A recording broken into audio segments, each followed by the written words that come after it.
Samantala dahil sobrang espesyal niyo mga nanay, aba, may pwede kaming pangregalo. Ito kakaiba rin, Miss Suzy. Prutas kung titingnan, pero kapag titikman na, magugulat ka raw pagkagat mo. Oh, bakit kaya? Yan ang aalamin natin for today's video. For today's video.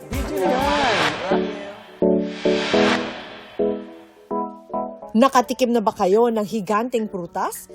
Giant fruit na may sweet surprise pa. Ano? Tara! Dito lang yan sa pinipilahang bake shop sa San Fernando, Pampanga. Patok na patok ang mga giant fruit-shaped dessert na siguradong magsasatisfy sa mga cravings nyo. Mapapatanong ka na nga lang kung fruit or cake ba. Trompe dessert ang tawag dyan. French term para sa mga dessert na ginawa para maging hugis prutas.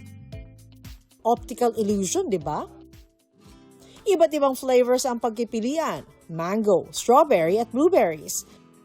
Pwede pong merienda, dessert, kahit anong oras po pwede siyang kainin.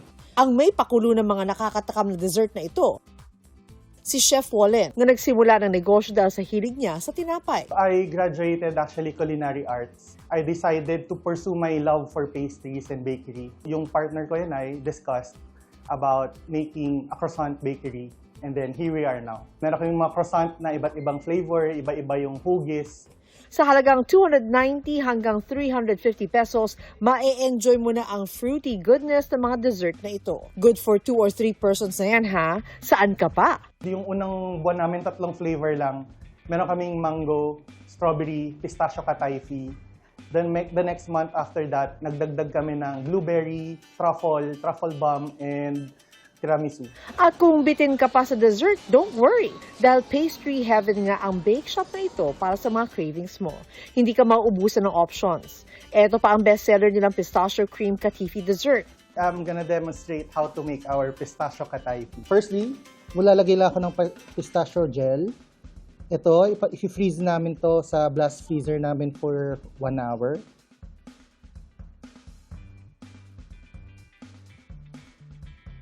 Tapos magpa-pipe kami ng pistachio cream.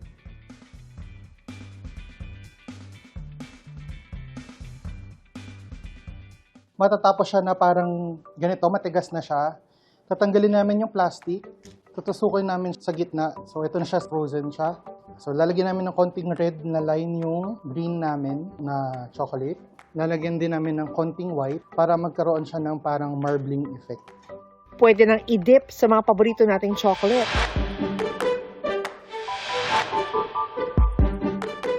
So ito na yung finished product natin.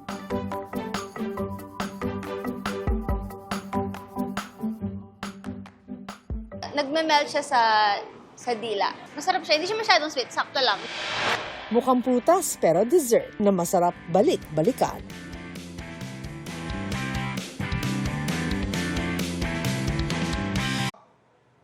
Ikaw, hindi ka pa nakasubscribe sa GMA Public Affairs YouTube channel? Bakit? Mag-subscribe ka na, dali na, para laging una ka sa mga latest kwento at balita. I-follow mo na rin ang official social media pages ng Unang Hirit. Salamat, Kapuso.